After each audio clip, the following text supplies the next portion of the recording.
I'm glad that you suggested another movie to take a look at, The Devils, which you wrote, the Ken Russell, which you wrote a book on. Why is that a film that you recommend? Well, that was a movie that I had seen years ago, and I was able to host an event with Ken Russell here in Toronto at the Bloor Street Cinema. We thought 500 people would show up. We ended up with a lineup down the street. We filled all 900 seats, plus had to turn a bunch of people away to see a movie that very few people realistically have seen, because it was banned and censored and cut apart from the very moment it was released in 1971. And it was a big studio picture. Ken Russell was a big deal at the time. He was hired by Warner Brothers to make this movie. And as he kind of describes it, he had this idea for making a book out of the story that Aldous Huxley had told about these exorcisms and possessions that were happening in 17th century France. And they're like, sure, great, whatever. At that point, the studio system is kind of falling apart. They just want young, hip directors. He was one of them. So he's in England, and he builds this most amazing set.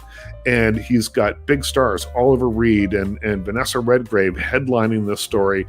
And everything was great until he says, then the boys in Burbank actually read the script. And they were on a plane on the first flight over. And that's what started the trouble with the Devils. And I mean, I can talk for hours about this. I won't, but I spent 2.5 years writing a book about it and tracking down the actors and producers and anyone who was there actually on set at the moment. And I love the movie because it is so transgressive, but it's actually a really beautiful movie about faith, about that, and it's very interesting that so many of the themes that are in The Devils were then brought up again in The Exorcist, which came out shortly afterwards. 2 years later.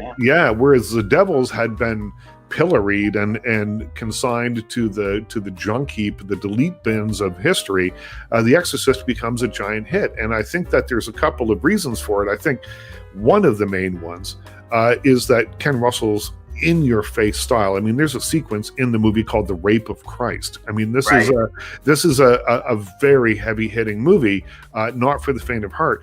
But it also, and this, I mean, came out in 1971. I don't think this is a spoiler anymore. It ends on a really bleak note. Whereas The Exorcist doesn't. The Exorcist suggests at the end that good can overcome evil. The Devils doesn't do that. So you leave the theater in a very different frame of mind after seeing one or the other of these films. And The Devils, I think, holds up beautifully. Russell was a maximalist. You know, he never met a bit of, gold or things that he wouldn't stick in a set somewhere. There's lots of crazy 70s camera work in it, but it's an amazing film. And Oliver Reed is domineering as Grandier in this, the priest who tried to fight against the king. Yeah, I watched it just yesterday. I hadn't seen it before, and I did manage to find it. It's not easy to find. Yeah. But just in terms of just abusing your power and the how these people were so repressed as a result of their religion and beliefs was really powerful. And yeah, I mean, it is shocking. But I couldn't believe how much of it is true. I thought a lot of it was dramatized, and then I couldn't help but get interested. I Googled it, and I was like, wow, this is like almost word for word what happened. You can go down a very deep rabbit hole with The Devils, and I did for a long time. It was a tough book to write because most of the actors, many of them were gone. Many of them have retired, so just tracking them down was, a little tricky. But apart from all that, the subject matter was so dark, and I lived with it for 2.5 years. I was very happy when it was over, and I handed the book in that I could sort of lighten things up around here a little bit. But I'll tell you, that movie stays with me. And imagine the power of the original cut, because whatever you saw was not the original cut. It just isn't out there in the world. It does exist. It's in a vault, apparently at Warner Brothers somewhere, with restored and with Ken Russell's commentary tracks ready to go. They just refuse to release it. But it is an incredible story. And it's a story about nuns who people felt were possessed by the devil. Well, it turns out that maybe one of the things that happened is that they left the wheat in the field for just a little bit too long, and it got wet, and this mold that was not unlike LSD formed on the wheat. They made bread with it. They fed it to the nuns, and all of a sudden they're acting strangely, and they're thinking, well, 17th century France, that means demonic possession. And I mean, it's an absolutely incredible story, and one that, as I said, you go down that rabbit hole, you're not going to come up for a while.